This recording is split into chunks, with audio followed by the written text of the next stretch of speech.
Hello, and welcome to another episode of Outlier Academy's Investor Spotlight series, where we dig into the ideas, frameworks, and strategies that are powering the world's best investors and investment firms. I'm Daniel Scrivner, and on the show today, I sit down with Eric Markowitz, who is the head of research at Worm Capital. Worm is one of my favorite hedge funds. I've been reading their quarterly reports for years. They run a concentrated long-only strategy and invest in technology, innovation, and disruption. They hold a concentrated portfolio of between 5 and 10 positions that today includes Shopify, Spotify, Tesla, Airbnb, Amazon, and NextEra Energy. Since inception, Worm has compounded their investors' capital at over 31% per year, while the S&P 500 has delivered just over 15% over the same period. I want to sit down with Eric to dive into Worm's unique approach to investing, which they call the Worm algorithm and Worm theory, to understand how they've generated such incredible returns over the last decade. In this episode, we cover why Worm is drawn to complexity and how they understand complex businesses and turn that into a powerful advantage. We explore Worm's approach to conviction and concentration and how they maintain conviction over years without wavering amidst staggering volatility in some of their holdings. We dive into Worm theory to understand how the game of business is won one transaction at a time and why they use customer value proposition as their North Star when investing.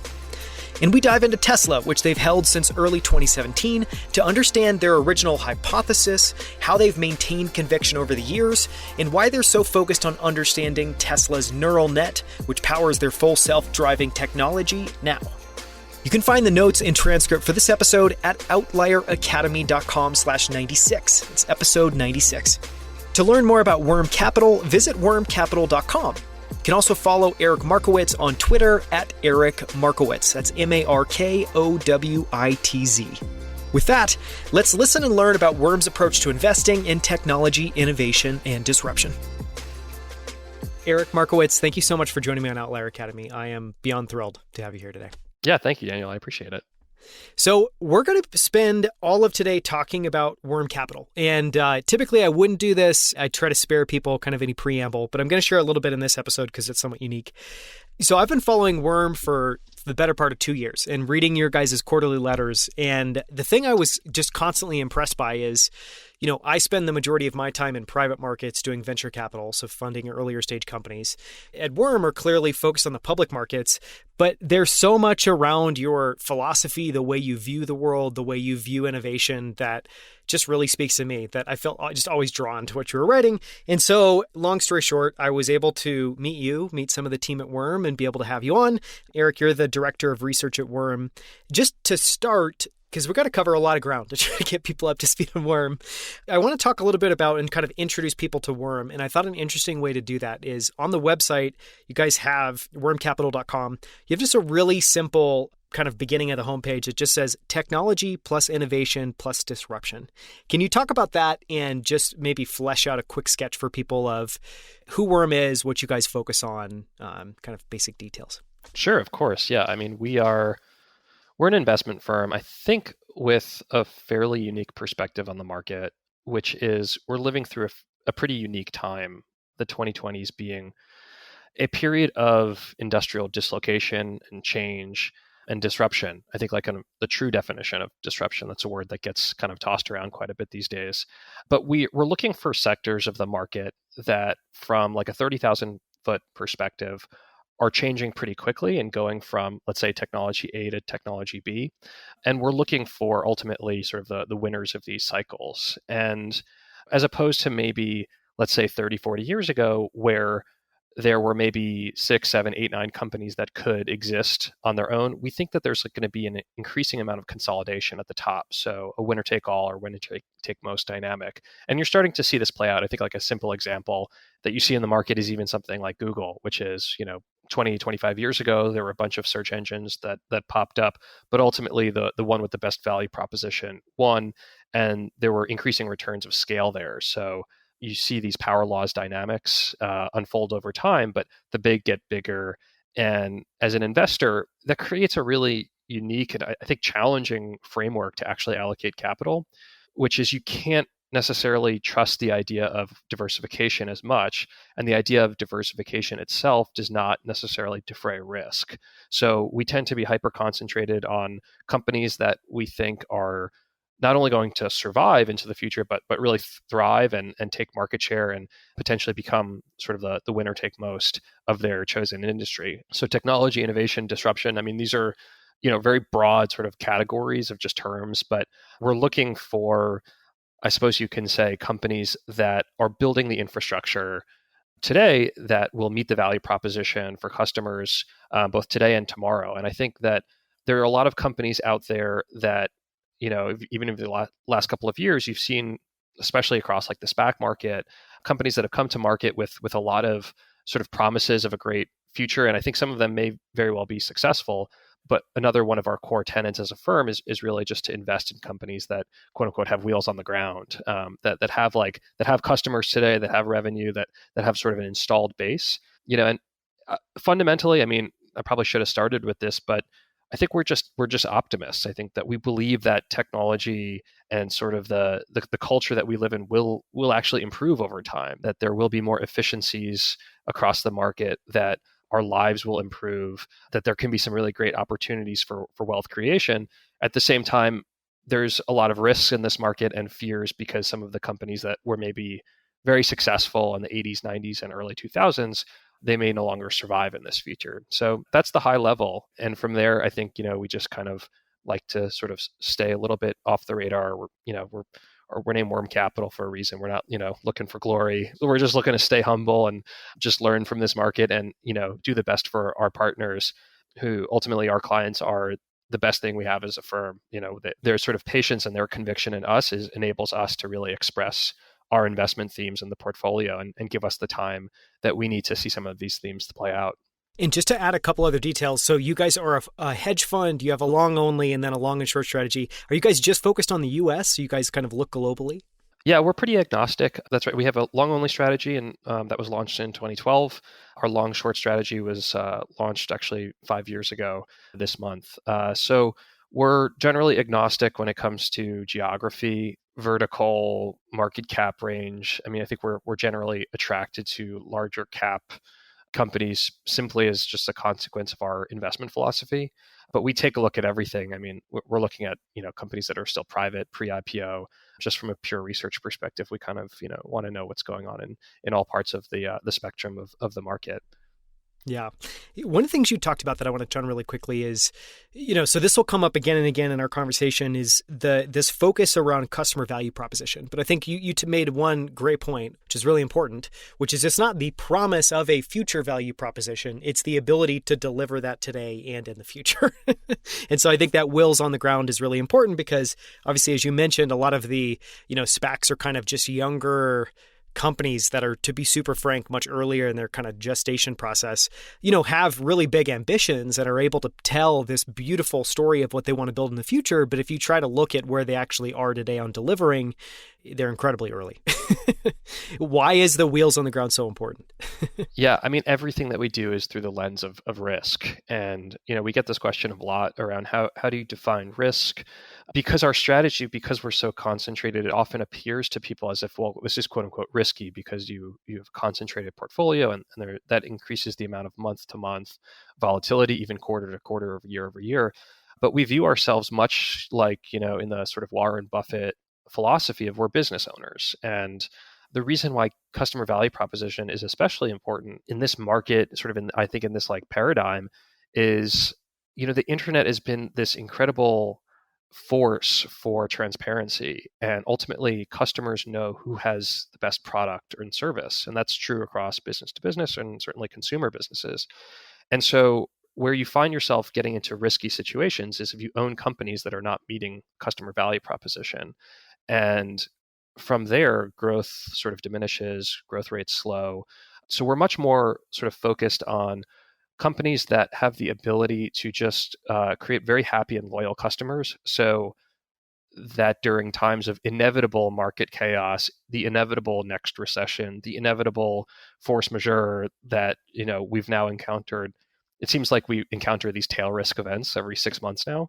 And so I think that in an environment that is so prone to big swings in market volatility and chaos, owning businesses that have exceptional customer value proposition built into their sort of management DNA is itself risk management. And that gives us the ability to A, allocate capital with a lot of confidence, with a high degree of conviction. And then B, we don't trade very much. We let companies that we own grow. And it also gives us really a significant margin of safety when we own companies with a great value proposition. And this also has sort of secondary and tertiary effects of when companies have incredible value propositions, and tactically that just means everything from high NPS scores, low churn rates. I mean, you can quantify it in lots of ways, but ultimately there's sort of a fulfilling prophecy of attracting new talent, retaining management to work on these problems, and having loyal customers, because we see it, in our business, is just so integral to kind of long-term success. And if you're trying to build a firm and a track record and investment strategy that can survive 10, 15, 30, 50 years, these are sort of the precepts or the ideas that we find most important for a long-term mindset. Inevitably, there's going to be bumps along the way, but having just that conviction in the value proposition and knowing that our companies are focusing on that relentlessly and not, financial engineering to meet their quarterly goals, that's a big benefit for us as long-term holders. Yeah, the way you talk about that customer value proposition, reminds me of two concepts. One is obviously this idea of a flywheel, that once you have these things in motion, you start to be the beneficiary of, rather than feeling like you're pushing a boulder uphill, you now are starting to suck talent from your competition. You're starting to have much easier access to capital. You're just, I think, being perceived in a much better way across the board. But another concept that always makes me think about, and kind of one insight I've had that is always rolling around my head, is that the best businesses are great examples of being in a superposition where, a lot of people will try to look at a business and think about the one vector that the business is great. But I think take a business like Apple is a masterful example. They not only are world-class at everything from manufacturing chips to all of the electronic circuitry to the software to the hardware. They're also fantastic at marketing. They, run some of the best retail stores in the world. And so I think when you look at any, successful business, yes, they might start off, being kind of skewed and incredibly talented in one area, but the best businesses that are durable end up finding this superposition, which I've just always thought that was kind of a fascinating insight. I totally agree. And I think that one thing that I often think about is that the business of investing and allocating capital is often different than actually allocating capital on behalf of yourself and your own portfolio. And so I think one thing that I take a lot of pride in is that, myself and my other partners, we're totally committed alongside our investors. We totally eat our own dog food. It's very much how we invest personally, and we're invested alongside of our investors. And the reason I bring that up is I think that there is an urge, especially on the public equity side, when you're an investment manager, to put ideas into your portfolio that would be on paper or in a pitch very attractive to attract new investors.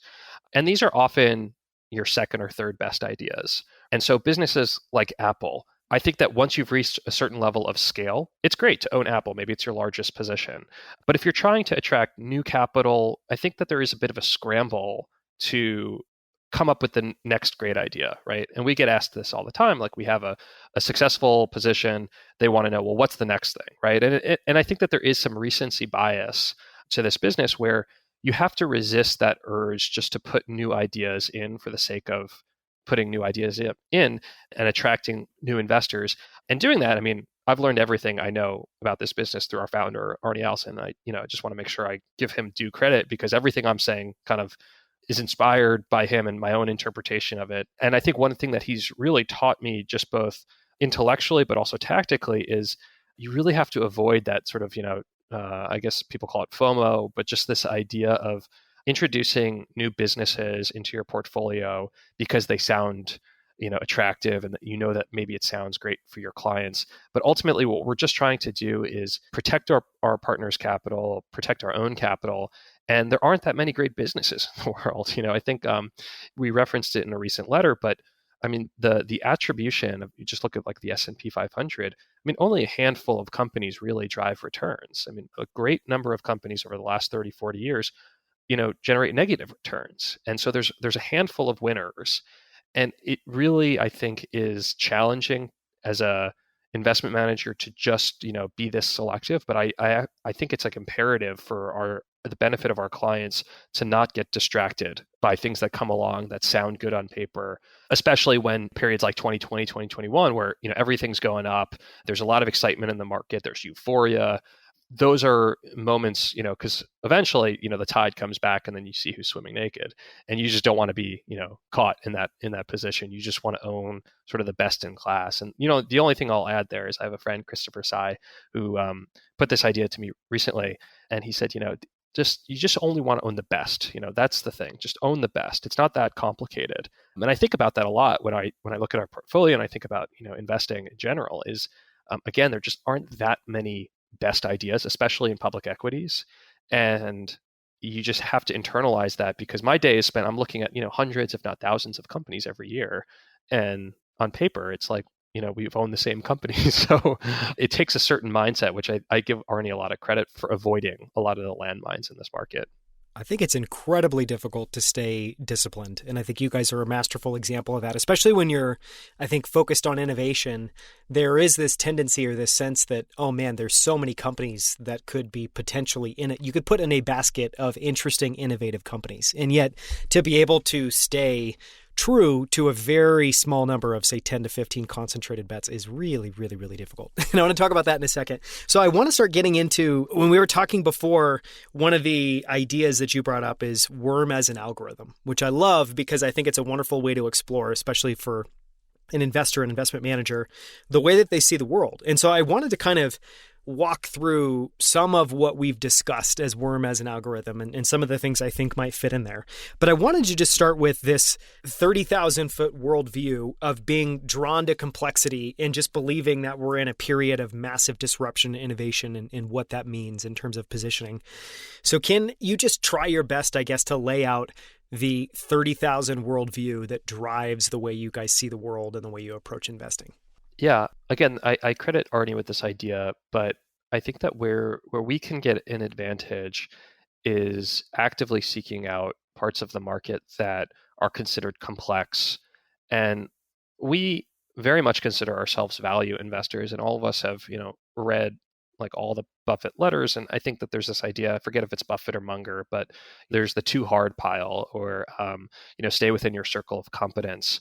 And while we agree with 99% of what Buffett and Munger preach, we disagree with that. I think that what we personally are drawn to are this idea that there is no such thing really as complexity, that if you just break everything down to its fundamental elements and rearrange it like a big puzzle, you can figure it out. I mean, there is no such thing as expertise. Like, you just spend time pulling something apart until you've done it so many times that you understand it. And so that's how we approach sort of all the sectors that we study, which is this idea that it's all a big puzzle and that we have no opinions on it. We have no sort of perspective.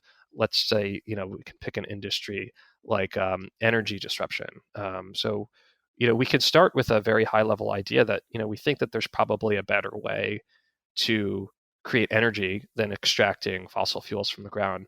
But we don't really have an opinion about exactly how it's going to unfold. All we know is that if we spend enough time researching on the ground level what is the best value proposition for customers, we'll have a better sense of actually, what companies are best likely to succeed in the future. And so I think that there's a desire in this business to put things into a spreadsheet, and quantitatively come up with an answer of, well, this is the DCF, and this is the number that it's showing me, so therefore it's a good stock pick. I think we approach things much more qualitatively than quantitatively. We pride ourselves on just pure fundamental research. All of my time is spent just, reading basically and talking to people and just trying to figure out the story of what business is, what they're doing, how it works, the inputs and the outputs. And I think what really ultimately happens is if you spend enough time researching something and you become really sort of this quote unquote expert in something, you're able to synthesize information much more clearly. And it enables you to understand what you're reading in the media or in the news, if it's true or not true. And I think increasingly that's becoming the source of advantage for investors, this idea of being able to synthesize information, separate signal from noise. And there's no shortcut to it. I mean, it's just like, you just got to spend the time and the hours if you've chosen to say, hey, I think it all starts with this sort of key insight though, which is, hey, I think that this industry is going to change, just based on some insights about the changing, cost nature of renewables. And if we're talking about energy, but also not getting overwhelmed and saying, well, that's outside my circle of competence, so I'm going to stick to something I know. Because ultimately that's a losing battle, in my opinion. I think that this is an incredibly competitive game. I mean, there's some of the brightest people in the world vying for the best returns, and ultimately you kind of have to pick your spots. And we just pride ourselves on, if we're going to pick a spot, we're just going to know it better than anyone else. And that's the only way that we have found success. And there's plenty of, another thing that Arnie would say is like, there's plenty of routes up the mountaintop, and I think that our way is just one way of doing it. There's plenty of other investment managers whose work I respect the hell out of. That's their chosen path. I mean, we have our own, we focus on it. And again, we just sort of, we keep our heads down and just try to pull the puzzle apart and put it back together and take like an engineering approach to this business. And it's not glamorous, this isn't billions. This is like very much like, it's like if you were to come into my office, just like books and, whiteboards, and Arnie's the same way.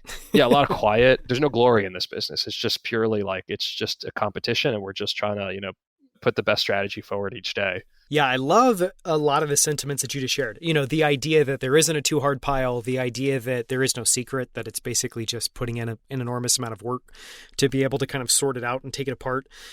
It also seems that is, I've found, because I'm also in that camp, that there are very few people that are in that camp. And I've always thought to myself of, why is that? And I think the two things I kind of have toggled between that still feel true to me is, one, I think there are a lot of people that just have a very, I don't know, they just believe that if you take a fixed, narrow approach, for sure that's going to work out better than being kind of broad and open and exploratory and curious.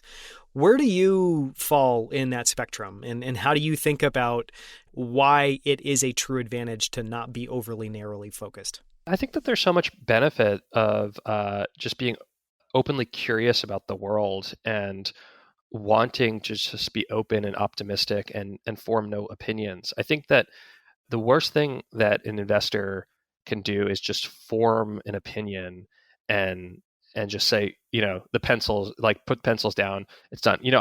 Maybe we'll talk about this later. I started my career as a journalist, and I think that there's some maybe relationship with investing a little bit like art or writing, in that the work is never really done. I mean, if you talk to any novelist or any artist, you could talk about their best work that, sold for lots of money. They're always going to tell you the same thing, which is, I wish I did it a little bit differently. I wish I had more time to work on it.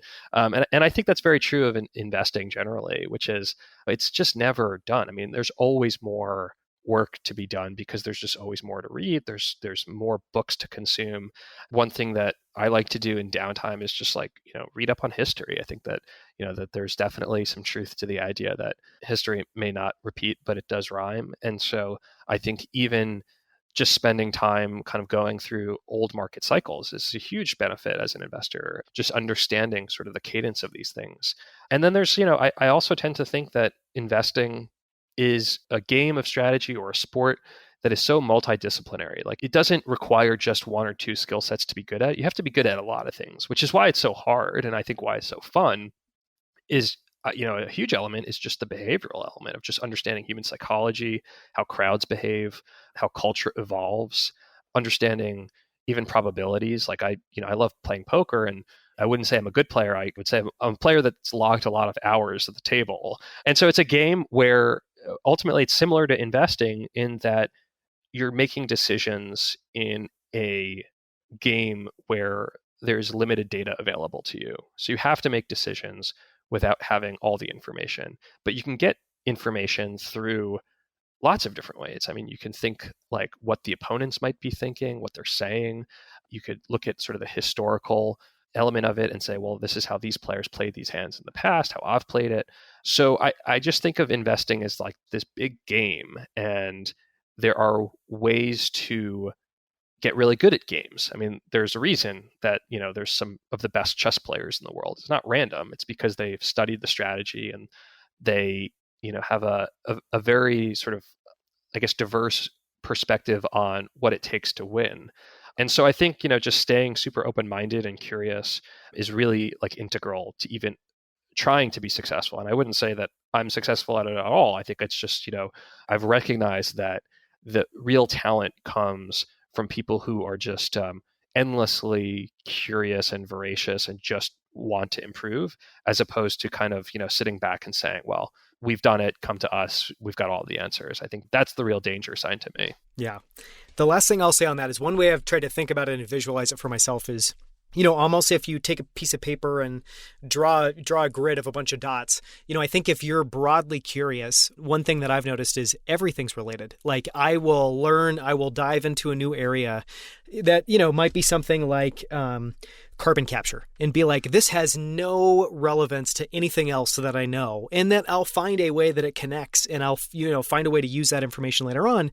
And so I think one way that I've thought about it is just, you're never wasting time. You're just basically forming bizarre connections across the entire grid, as opposed to just being like, I'm just going to focus on this corner and, kind of connect all these dots together. I think it ends up looking much more like a tapestry. One of the things I wanted to talk about is time horizons and thinking in decades. And you had an amazing piece recently you shared on Twitter that was from Nightcrawler, the newsletter that you put out for Worm, which is fantastic. We'll link to it in the show notes. We'll talk about it again at the end, but I highly encourage everyone listening to subscribe. But, you had this wonderful little short piece around thinking in decades and time horizons and just how unusual that is. And then how much of investing is just time arbitrage. And if you have a different time horizon than other players in the game, you're inherently in many ways playing a different game.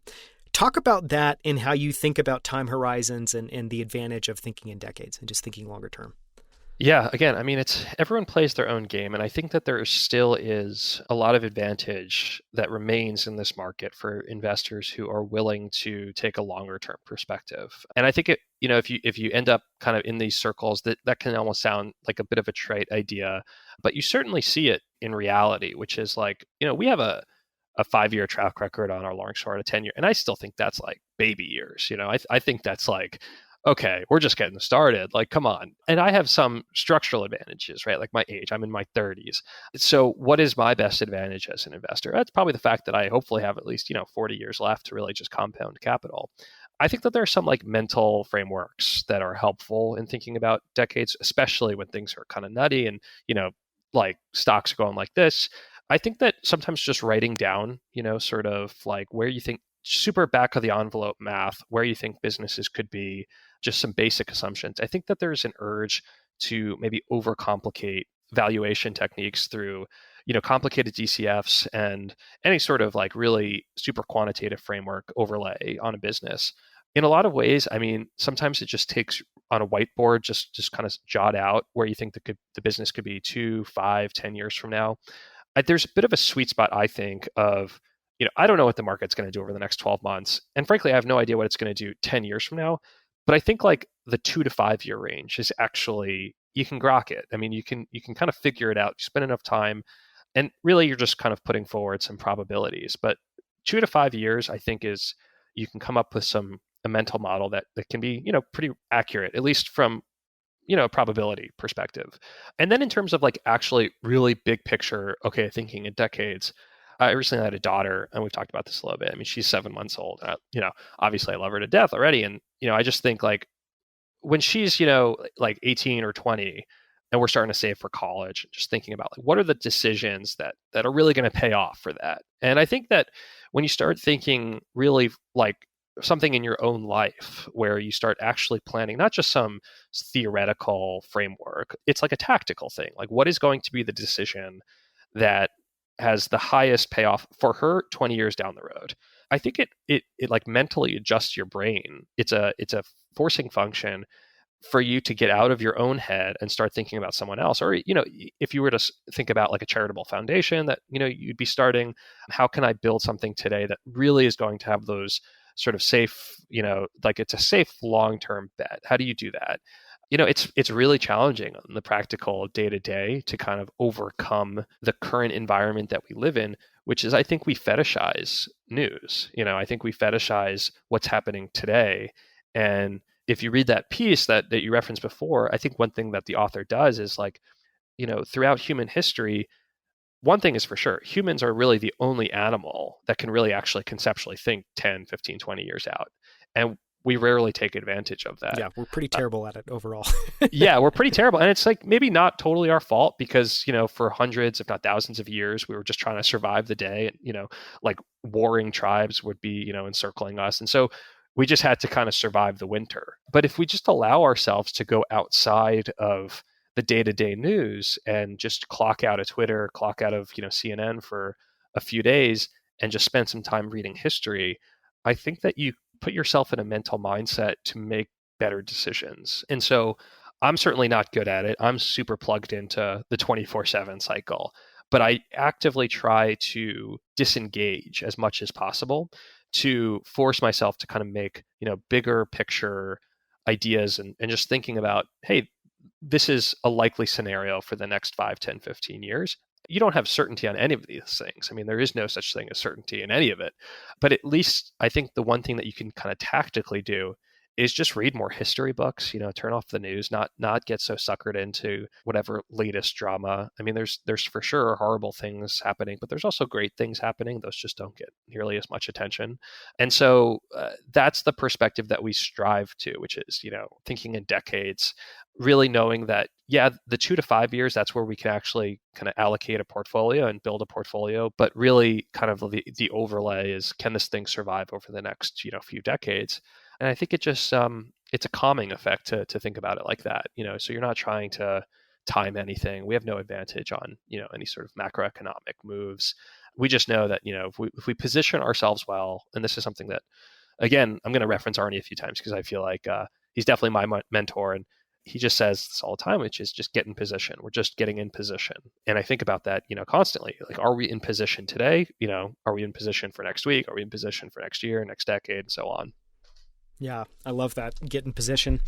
Just to add a couple other things, what was kind of bubbling up for me as you were, sharing all of that is just also this idea that the best businesses that I've ever studied also think, I don't know if you could quite say in decades, but they think over very long time horizons. So as a great example, I remember reading this piece a couple years ago around Costco, and it was around earlier in the company's history, what it was like when they were opening up their 10th warehouse and their 11th warehouse. And, I think most people would look at Costco today and think, oh, it's got to be the easiest thing. They basically go, they, are investing to build this out. It probably takes 12, 18 months to get one of these built and opened up and get the teams hired. And then they probably open their doors and, they're off to the races. And one of the quotes which I loved, because it's like, this is the true nature of business, is it was from the CEO of Costco, is basically saying every warehouse they open is a valley of tears, because as soon as you open it, it's nothing but pain and misery and nothing's working and you have to debug everything, and it takes quite a while to be able to do it. And so I think that's even just, you think about Costco opening up a warehouse, that is effectively a 3 to 5 year investment that they're making of, deploying this capital, dealing with the sunk costs of that, dealing with earning basically nothing, and then trying to get it up to a profitable store. And you can kind of take that example and replicate it. But anyways, it's just always felt very true to me that the best business operators also think over very long time horizons. One of the things I want to talk about as well too is, conviction and concentration. And I want to start by just asking, do you guys try to, I think the number you guys try to stay around is 10 positions. Am I right there? And how do you think about that? Generally, but, even less is certainly possible. So it can be, I guess, as concentrated as you guys want it to be, maybe even 5 positions. Yeah. There's no constraints. So just historically, I remember when I first started with Arnie several years ago, like 6, 7 years ago, I believe, I'd have to check my notes, but I think the long only strategy had 3 positions. Super, super, super concentrated. Super concentrated, but also we just firmly believe like there aren't that many great businesses. And so when you have a lot of conviction in something, and also when certain businesses are at turning points and potentially offer multiple lines of revenue. So, I mean, a good example that one of those businesses was Amazon. We owned it, and it was a big percentage of the portfolio, and in large part because we just considered it like, two businesses in one. It was the e-commerce business and it was also the cloud business, 2 totally separate businesses running side by side under the same organization. And so even if the concentration, I think it was maybe 40% of our long only fund, maybe 50%, but we just viewed it like, well, it's, half and half. And so it's really like we own 2 businesses there. So these are all, sort of variable. But the other thing, I guess, on concentration is we tend to believe that there are certain businesses that are hitting, potentially exponential or near exponential growth curves. This just goes back to getting into position. We just feel for the benefit of ourselves, the benefit of our partners, and also just there aren't that many businesses that can grow 50% a year, which is kind of what we're looking at. For us, we just need to own these because the upside is so high, and the level of conviction that we've developed over a period of years just lets us totally, relax. And we're not trying to get fancy with timing anything. Something that we often get sort of asked about is like, well, when do you sell? Do you take profits along the way? It's a case by case basis, obviously. But if we think the stock's at 10 and we think the stock could be at 1,000 in a few years from now, and it goes up to 50, we're probably not going to, take too many profits, because that just would not be the best way to capture upside for our partners. I lean on our team, and just something that I think that it's a humbling business. And I think one of the most humbling aspects is selling something too soon. You talk to any investor, who does this professionally for many years, ask them what their biggest mistake is. It's pretty rarely like, oh, I bought that thing. And it's mostly like, oh, I owned Apple in 1998 and I sold it, for 2x. Or I should have bought 10 times the amount. I bought one share and I should have bought 10. Exactly. Right. Like I should have bought more. I knew, know. And so, that's something that it's tough to quantify exactly. And so there's you can come up with lots of portfolio constraints and rules, and there's ways to do it. And I think within certain parameters, but we tend to let our winners run. If the business is operating really well and it's hitting sort of the internal benchmarks that we think it should be hitting, just as share prices go down for no reason, like sometimes they go up too high for no reason. Over a significant amount of time, several years, the market is very efficient at normalizing these rates and just delivering sort of the right value. But in the short term, as you know, I mean, like the prices are sort of meaningless. And this is you suggested time arbitrage. That's the whole idea, is that, the market itself contains very little information about the businesses. It's the businesses that have information about the businesses. Like if it's the Kentucky Derby, like the focus should be on the horses, not on what's happening at the ticket booth. It's like we want to know which horses are going to win. One of the questions I want to ask around concentration is much more tactical, which is, one of the things I know just from talking with you is you're both doing two things at once all the time. And one of those is you're looking at a massive number of ideas and you're digging in obviously into current positions, but also things that you don't own today that you may or may not own in the future. So you're doing this kind of very broad research. At the same time, you're maintaining a very concentrated portfolio. And I guess as I think about that from the outside looking in, I think, wow, that's a lot of tension, because I'm sure there are moments all the time where you get really excited about something that's not in the portfolio. And I don't know, then you have to get into the kind of debate and timing and discussion of when does it enter their portfolio. And so I just want to ask at a really high level, how do you think about that? How do you approach that? This kind of tension between you're always looking for things, but then you always want to be incredibly disciplined about when you add that, if you ever add it. It's very difficult. I'm not like a huge sports guy, but I know that a lot of people who listen to this might be, and they might be big NFL fans, and like, Bill Belichick, like I'm sure that he sees lots of talent at every level, right? Like I'm sure he's at, maybe, I don't know if he has grandkids, maybe he's at his grandkids and he sees like, wow, that Pee Wee player, he's great, keep an eye on that kid. He's not going to swap out Brady for that kid, right? So I think that's a little bit, not to equate myself to Belichick or any, pro athlete whatsoever, but just sort of theoretically or philosophically, I think that's kind of how we approach it, which is a bit of like a major leagues and a minor leagues and maybe like a college and then a high school and then elementary school. We're kind of like keeping tabs on all of these businesses at various stages. And some of them, like, they may be great businesses, like that high school, basketball player. He might be the best high school basketball player in all the state. Could he play on the Knicks? Probably not. And so that's I suppose the framework for just sort of the watch lists and the literal just lists of businesses that we follow internally, which is like, there's hundreds of them. Some of them are really early stage. They don't have any revenue, but they've got a great team and the technology is really interesting. Some of them might be more mature, but they're more like maybe your major league player who's close to retirement, had a great, few years. This is like most of the stuff in the Dow, maybe the S&P. A little bit. Yeah. It's kind of like the Dow, right? Yeah. Like there's, there's some great legacy businesses there. And but do you want to own them for the next 30 years? I'd say that it's a bit of a taste question, and it's also just sort of probabilities and time duration. But tactically, for sure, tension is probably the right word. I get excited about businesses all the time.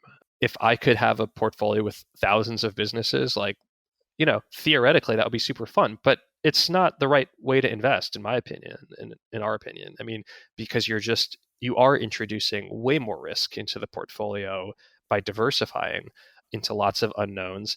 And so I think that there's opportunities, like, just to watch businesses grow. Just to take a step back, I think that, like, this period of time will, maybe 10, 15, 20 years from now, will look almost like, it's just like, oh, we were at, like, the first couple innings of whatever is going to happen next. I mean, if you just think about the history of technology, like, we've only had the internet itself for, like, really 25 years, right? Like, within our lifetimes, you and I grew up with, like, going to the library, and, like, AOL CD, all of it.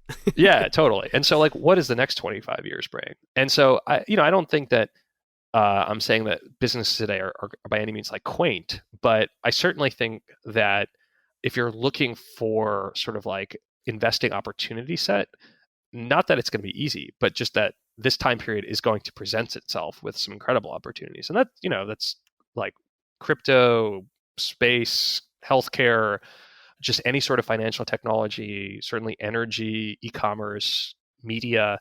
There's so many areas that I think are kind of, like, up for grabs at this point. And what's super nuts to me is just, like, the ability to grow exponentially fast in a totally connected world where overnight, I mean, you've seen this in music, particularly, of just, like, overnight sensations and just virality. You can now really have this in sort of, like, a business landscape as well, which is suddenly, consumer preferences shift and consumers want something. I was looking at sort of, like, recently the rise of TikTok and how quickly that platform has just exploded in popularity. And so that will, I think, just that idea that things happen very quickly and can grow very, very fast at scale. I think we're still just kind of playing around with, like, what that could become over the next 10, 15, 20 years. And for me, that's very exciting. It's challenging. It's frustrating. But I think it's just so cool that we get to live through this time period. Yeah. No, it feels like if there's a game clock, if anything, it's just accelerating. We're all being forced to play at a faster and a faster tempo, which is, maddening. I love, by the way, that's maybe the best analogy I've ever heard of how to think about a concentrated portfolio. It's like your Belichick deciding who joins the team and who doesn't join the team, and, appreciating talent broadly, but also having to make really tough decisions about kind of who's ready for prime time and who deserves a place on the roster. So that was amazing. I want to ask one more question, and then we'll move on to worm theory, which everyone's going to enjoy it. So you guys have a lot of amazing thoughts there. But the last one is, I've heard you talk quite a few times around constructing a survivable portfolio. And I think you have some really novel thoughts there. Talk about that, because I think, one, that's also commentary on concentration and why concentration is important, but it's also, I think speaks to the moment in time we're in, and this belief that we're in, early innings in an incredibly disruptive, innovative period. Yeah. It just goes back to, for us, we can stomach quote risk. We can't stomach business risk. And so we can accept the fact that, like real estate, if you want to sell your house in a bad market, you might not get a good quote. But if you own Malibu real estate, you're going to be fine long term, provided the ocean doesn't overtake us all. But I think if you own prime real estate, then you can kind of anticipate that, yes, you're going to get some volatility in sort of just what buyers are willing to offer you for your asset. But if you own a quality, then you'll make it out, and you'll do fine over the long term. I think that, just, again, like, everyone's playing different games. There's plenty of very smart people who manage successfully to go in and out of positions, and I think that's great. I think that there's a lot of sort of concurrent games happening in a stock market where there's millions of participants. And one of the benefits that we get of being investors in public equities is we get daily liquidity, right? Like, if we want to sell our business, we can do it whenever we want. You can't say that for real estate. So I think that there is the price of that, or the premium, I think, is accepting that the quote's bouncing around quite a bit. when we think about like constructing a portfolio, it just comes down to customers lined up around the block. And how that really plays out is we may get a bad quote, but if the business is growing, and I think like we're just more concerned maybe we consider ourselves, and I think we really are true value investors, but we're less concerned with maybe sort of like quarterly earnings or sort of backwards looking metrics around earnings per share or PE ratios. We're much more focused on top line growth, gross profit growth, and sort of margin expansion questions. And so when we're looking, sort of like risk reward, our questions are more about, well, how big is this market that they're going after? What are the consumers saying about this? What are employees saying? How quickly are they growing? We're not actually all that concerned with how much profit can they extract from each transaction. We look at it like, well, how can we scale this thing to get 1 billion customers? Not how can we squeeze out an extra 50 bips of profit from each customer. That's one particular framework to invest. And I think for us, we found that over the long term, that can be incredibly rewarding because you get these businesses like Amazon that I think their DNA is about satisfying the customer. It's not necessarily about trying to get the most profit per transaction. You're just trying to get more sellers, more buyers onto the platform, build out the infrastructure of logistics, which, if you were to live through the build out of AWS or the build out of, Amazon's logistics network, it was like, the poster child of the, overpriced, just like crazy valuation, traded at like 500 times earnings. But you had to look a little bit longer term to really see what they were attempting to do. And, I think that these companies that on the surface look very expensive, and there's quite a few that look really expensive, but if you kind of expand your time horizon and you think about sort of like the levers that some of these companies that we're attracted to can pull, the profitability, the P&L really shows up later, more in the out years. And in the out years, they can become enormous, but they first have to build the infrastructure. And so that's kind of what we're primarily concerned with. I have no idea if I answered your question exactly, but I think... you did a great job. I think just even that insight around not focusing on backwards looking metrics and focusing on forward looking metrics like top line growth, incremental margins, and unit economics is really interesting. It reminds me of like one feeling that I constantly have of investors in public markets maybe misjudging companies. It just goes back to that example you were saying around the build out of AWS in the early days. It sounds very similar to me as like you've literally just dug a hole, planted a tree, and now you're just staring at the soil, pissed that the tree's not up and there's not like 100 leaves that have already sprouted because you can't stomach that it takes time and you have to invest. And I think growing a business is constantly this act of you're deploying an enormous amount of resources today that you think is going to be valuable 3-5 years from now, but it takes a long time horizon there. And I just think there are many people that misjudge that dynamic and view success as, are you extracting the most value today? As if that's going to be the thing that determines whether the business is bigger 5 years from now or not, which it isn't. Yeah. And I mean, I think that culturally there's an element of we've just grown so accustomed to instant gratification. I mean, if you have any question, you just pull out your phone, Google it. If you need a ride, you just get Uber and it's there on demand. And so I think like culturally our brains are getting rewired to expect things to happen immediately. And that's very harmful when it comes to actually investing. And I read something recently. I'm sure I can't fact check it on the fly, but I read it in I'll think of the name of the book in a second. But basically the idea was Fidelity did a study of their best performing accounts, and like individual accounts. And of course the finding was like the people who had the absolute best returns were people who completely forgot that they owned the brokerage account and just like bought some stocks and did nothing. And I'm sure maybe the other end of that bell curve is true of like the worst performing accounts. So I think that's fair to mention. But I do think that, yes, like it's like instant gratification. I totally think you're right. Like we're planting these trees, we're just waiting.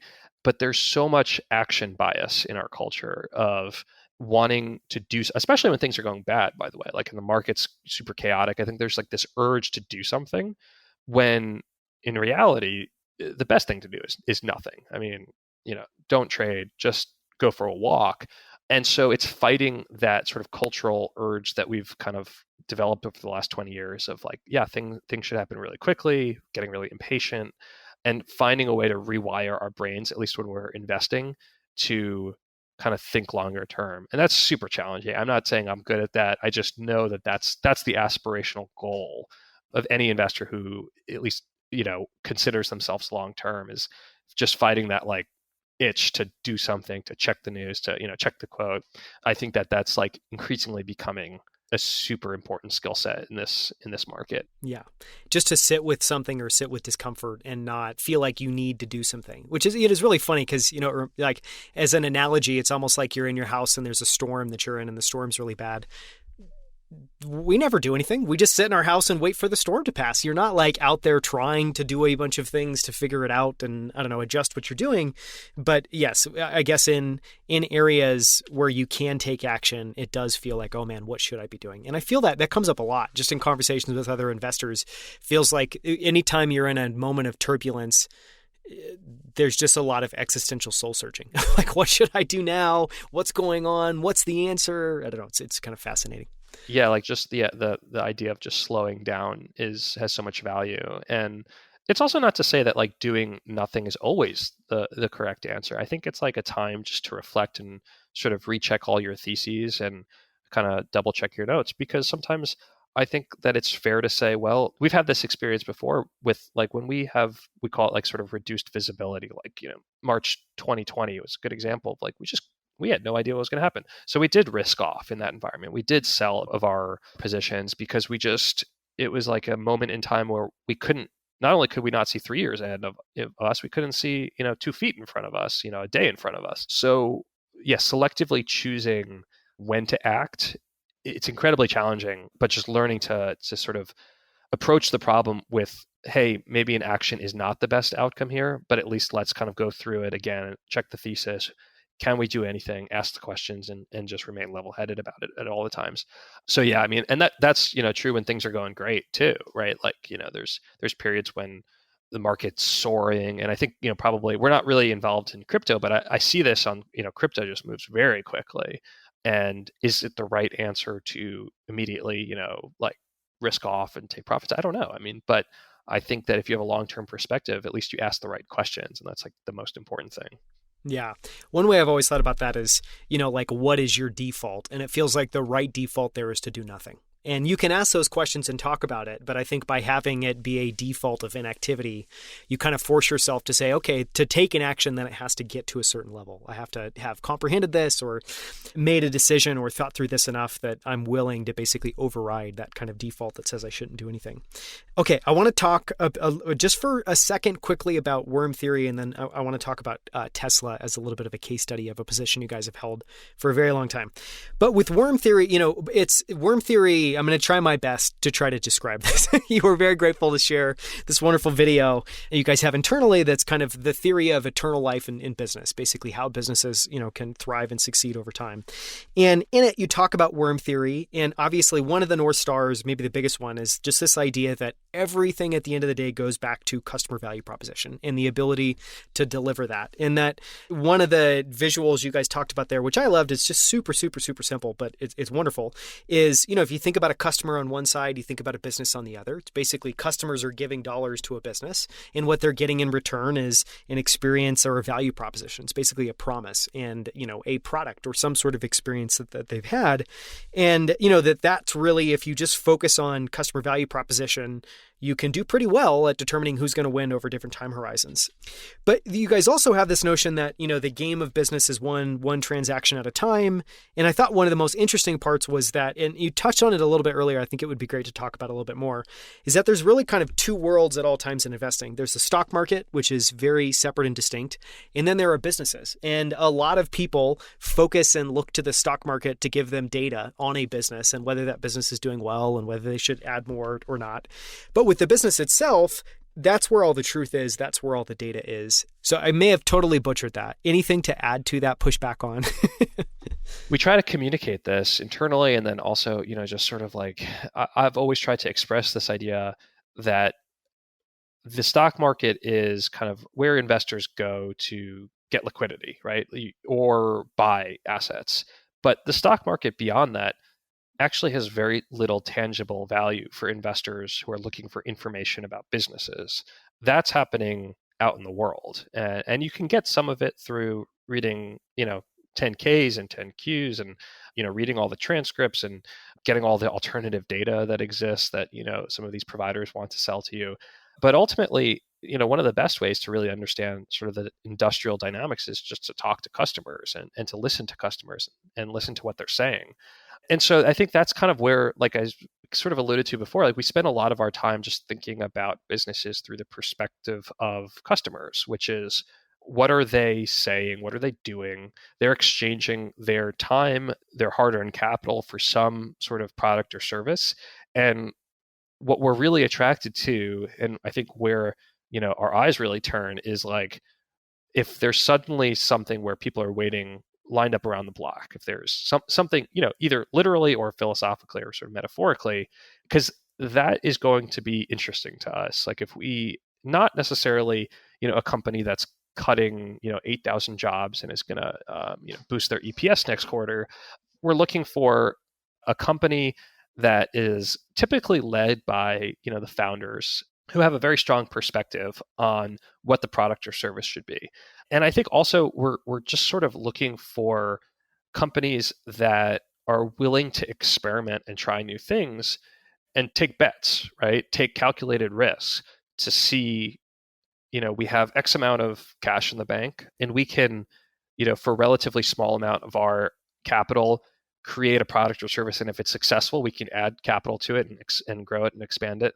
And that's ultimately, innovation is just like a series of trying new things and failing most of the time. But, occasionally you have a couple of successful ones and then you just keep adding capital to the successful ones. So we look for companies that I think are willing to try something new, as cliche or as hackneyed as that sound. If I just think about our portfolio, it's like companies that typically recognize, hey, there's a better way to do this, right? There's a better value. And that's like really what Clayton Christensen talks about in The Innovator's Dilemma, which is like, you have these incumbents and then suddenly a new technology comes on the scene that offers like a better, cheaper, more efficient way of doing something. And the old companies are typically not able to transition their business models very quickly, but consumers might change their preferences overnight. And that's a lot of like the tension that exists in disruption is, there's a reason why Blockbuster couldn't compete with Netflix. There's a reason why, Barnes & Noble couldn't really compete with Amazon. It's just that there's something in these organizations' DNA, the way that it expresses themselves is the incumbents tend to focus on preserving cash flows, playing sort of protect and defend the old guard, whereas the younger upstarts, the innovators, they have to come up with a better value proposition. And oftentimes it's very expensive. These are capitally intensive, endeavors. But if they're successful, they can be totally transformative. And so I think some of our core investment themes are aligned with this of identifying management teams, entrepreneurs, companies that are focused on finding sort of a better value proposition for customers and that come up with something that is like super compelling.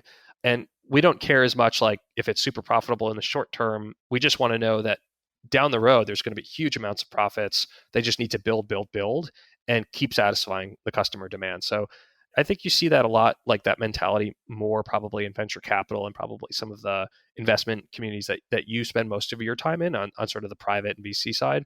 But I think we apply some of those principles in public markets, maybe at a little bit of a later stage, obviously like a higher market cap. But yeah, we're just like relentlessly focused on, product and customer, and everything else flows from there.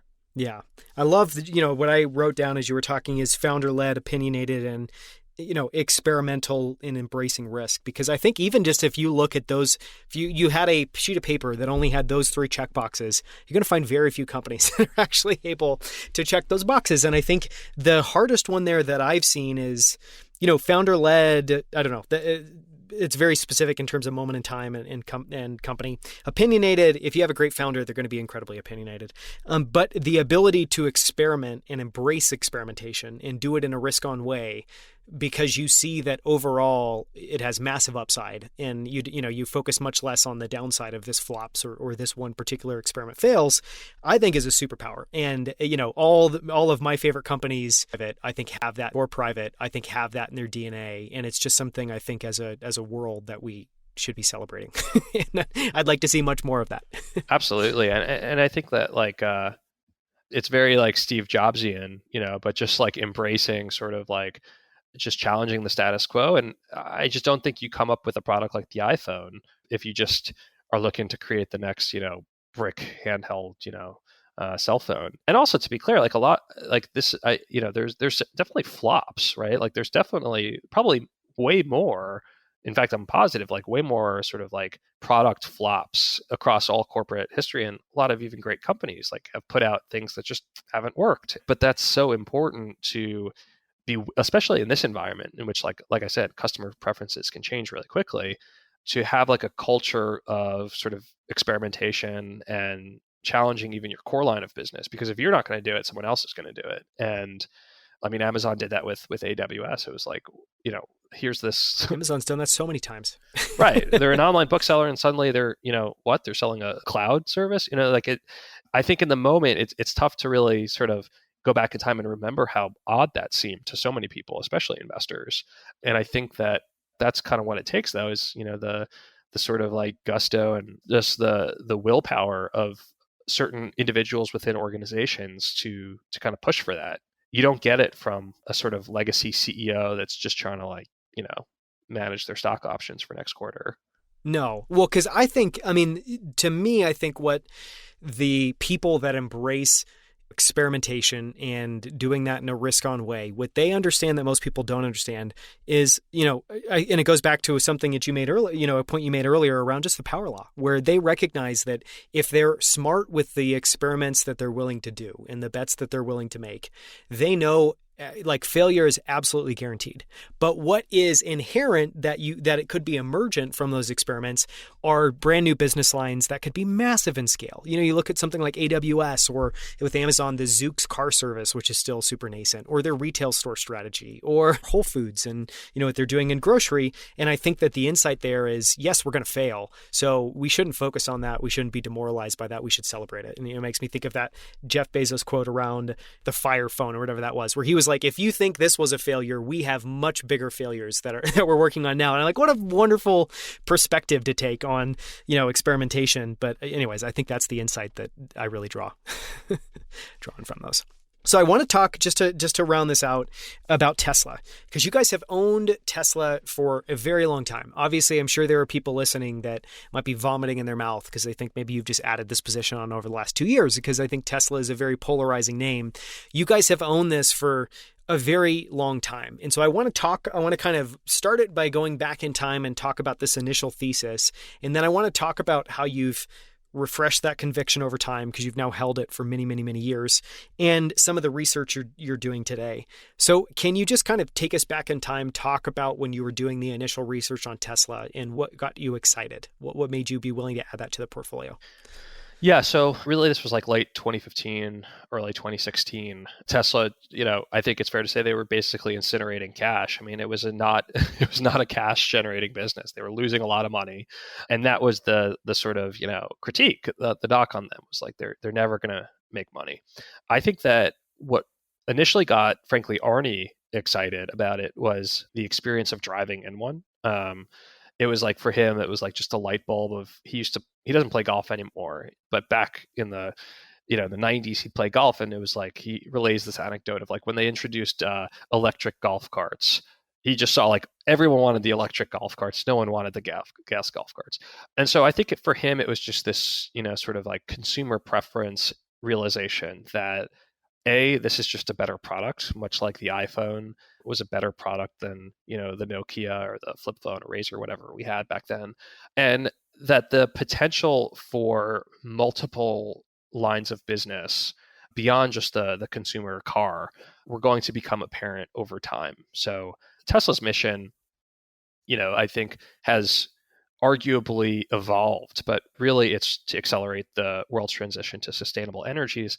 I think increasingly it's becoming clear to me and other participants in the market that Tesla is one of the core innovators around artificial intelligence, neural nets, and that their approach to full self-driving and autonomous vehicles, while it's certainly we're not there yet, the work that they're doing could enable sort of the next shift in the company's life cycle. We're not there yet. I think right now, one of the thing that just gets me sort of really excited about, and just thinking about sort of the evolution of the company over the last few years, is the manufacturing prowess that they've built up. I mean, I've visited the factory in Reno, Nevada. It's like an engineering nightmare to build electric vehicles at scale for a profit. Like, it is so immensely challenging to do this, and it took them so many years to really figure out the production ramp. And so I always have to laugh a little bit, like when I see some of these, new electric car companies coming to market. It's like, good luck, guys. Like, I lived through that, the production ramp in 2017, 2018. It's really challenging. So just going back to kind of like what we were excited about, I mean, they're going after initially two huge, industrial sectors, which is just transportation and energy. And if you believe that the future is likely going to be led by electric cars, and you believe that the future is likely going to believe that we're replacing our sort of incumbent system of fossil fuels with renewables, you have to pay attention to what Tesla is doing. The market perception has and likely always will be just somewhat totally divided. I mean, we suffered through 40-50% drawdown on the stock in 2019. And it's only recently, really in the last couple of years, that I think sentiment is starting to at least recognize the potential for this to be a truly dominant company over the next several years, potentially the next decade, next couple of decades, I think. But I think it was just sort of penciling out the math. I mean, something I alluded to earlier in the conversation is, if you just went out a few extra years, starting in 2017, 2018, you could start to see how the infrastructure that they were building that was costing them quite a bit of money could result in a pretty incredible return on invested capital. And I think that's still not totally well understood, or at least well appreciated, which is, their ability to generate really impressive gross margins on each vehicle produced at scale, and sort of the similarities that you start seeing in other sort of consumer technology sectors. Tesla always will receive the comparison, while it's valued at X versus other car companies which are valued at Y. And I think that these sort of analogies, to me, it indicates it's good. I mean, we're still early. I think that just like people would say, well, how could Amazon possibly be worth? How could it be worth this much versus brick and mortar stores are worth this? It's just a different, it's a different business completely. I think that we would consider Tesla a highly vertically integrated software and technology hardware manufacturer. So I think part of like what is so interesting about Tesla is like the business itself has actually grown fairly linearly over the last several years, starting, around 2015, 2016, like just in terms of the production of vehicles and the sort of like incremental growth and the return on invested capital. And yet the stock price has gone crazy. It's gone up, it's gone down. But just simply staying focused on a lot of our core principles, which is, consumers love this product. It has one of the highest like NPS scores ever. There's a bit of consumer obsession with it.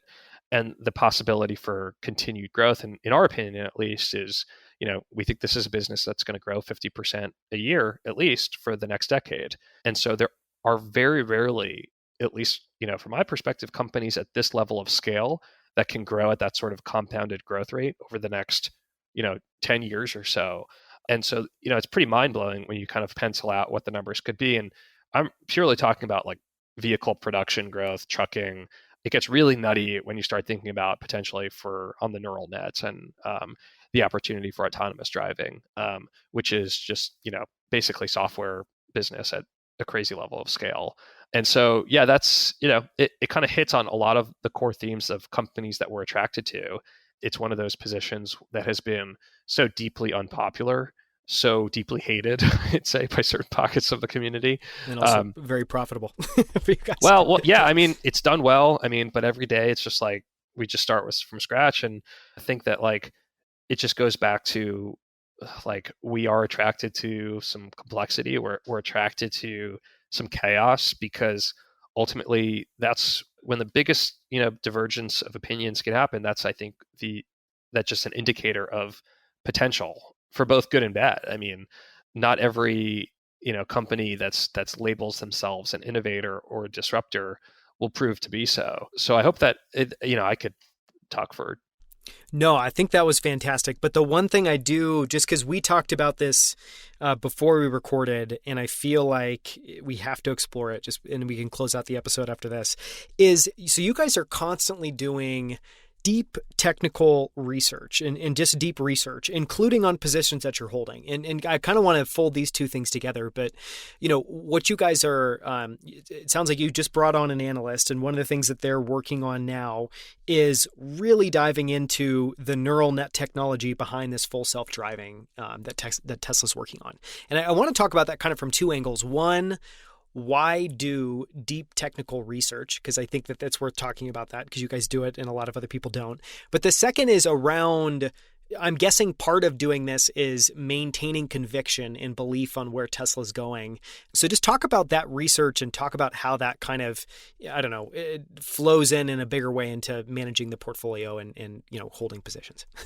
Yeah, for sure. I mean, I think part of our aspirational goal is to be just sort of the number one researchers on the areas that we cover. And I think that historically, that's just inevitably during periods of, both good and bad, focusing on the actual company itself. And from an engineering perspective, how it all works is like incredibly helpful in terms of building conviction. I'd also say a couple of other things, which is like you pick up stuff along the way that you never really thought might be helpful, but then it introduces you to new companies doing other interesting things. So yeah, our research analyst is, his project right now, he's doing a lot of things, but his real main focus is neural net architectures and really sort of like all the autonomous types of modalities from, LiDAR-based, vision-based, everything that Tesla is doing. And yeah, so why develop that deep technical research? One, because I think it will likely yield other opportunities down the road that may be early. This may be a winner-take-all type of dynamic. It may not be. There may be multiple winning companies. And so we want to be kind of in on the ground where these sort of, disruptors are living, where they're, even if they're not public yet. And then I think you really, number two, it just comes down to that conviction of just understanding, when the market reacts to something, is it reasonable? Is it right? Right? Because I'm sure everyone who's listening has experienced if they're actively, investing, whether it's on a private side or public side, you read a headline about a portfolio company and it's like, maybe it's super negative and the stock price, if it's public, it crashes, 10% or 15%. And you need to know pretty instantly, is this legitimate? Is this a legitimate concern? And I don't think that you have that ability to sort of sift through the noise and the signal unless you've done the work, unless you've really dug into the thing and you really know the company and you know what they're, and if it's material or not, because sometimes it is material, but sometimes it's not. And so I think doing the deep technical work just allows us to very quickly interpret information that comes across our screens and say, okay, this is not material and we're not concerned about it. And that's really for the benefit of our partners. I mean, all resources in our business are geared towards the preservation of our partners' capital and the ability to generate, positive go forward returns. And so it's like, yeah, there's part of our, strategy is to be, offensive, to go out and seek out new companies and invest in them, allocate capital. And then a lot of it is defensive. And I think a lot of like that technical work is very defensive in nature. It's just sort of like, it's checking the perimeter, it's making sure everything's working. And if it's not working right, then okay, we know what we need to do to fix it. And maybe we'll spot some new opportunities along the way. But certainly it's like, it's just around like knowing it better so that we can make good decisions on a go forward basis. I think that sort of explains it, but I don't know if it might have been a little bit confusing.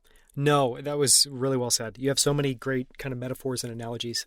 Talk about your work. I'm going to beg, borrow, and steal a lot of these.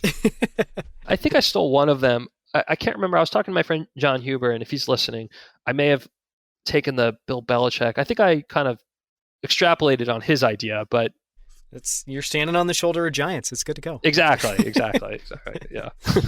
So thank you so much. This has been, a longer conversation than we typically had, but this has been amazing. And I could keep talking for another couple of hours. So thank you so much for the time, Eric. I just really quickly before we wrap, if anyone listening wants to learn more about Worm, you should absolutely go to wormcapital.com. There's tons of fantastic stuff on the site, including is it a guide for new investors, a memo for new investors? I think we call it a memo, but I don't know, it's a bad name. We have like an overall investment framework for what we do. And yeah, I mean, I think we also, we pride ourselves on being more transparent. And so I do my weekly newsletter, which is just sort of ramblings of the stuff that I'm thinking about, and it's great, interesting articles. And so people can sign up for the Nightcrawler on our website. And, we have our director of investor relations. His email is on our website. And we've got, articles going back, 5, 6, 7 years. So plenty of stuff on there in the wormhole. Yes, that's right. And the quarterly letters, which I love, which I highly encourage everyone to look at. And just the last thing, if anyone wants to follow Eric, you can find Eric on Twitter at Eric Markowitz. And you share a lot of great stuff. So thank you so much for the time, Eric. It's been amazing to have you on. I really appreciate it. Yeah, thank you, Dana. I appreciate it. It's a lot of fun. Thank you so much for listening. For links to everything we discussed, as well as the notes and transcript for this episode, visit outlieracademy.com/96. That's 96. At outlieracademy.com, you can find more incredible interviews with investors like Robert Cantwell of Compound Kings and Dan Roller of Moran Capital Management, as well as the founders of Superhuman Levels Rally and many interviews with some of the world's best-selling authors. You can now also find us on YouTube at youtube.com/outlieracademy. On our channel, you'll find all of our full-length interviews as well as our favorite short clips from every episode, including this one. You can also follow us on Twitter, Instagram, and LinkedIn under the handle Outlier Academy. Thank you so much for listening. We'll see you right here next week on Outlier Academy.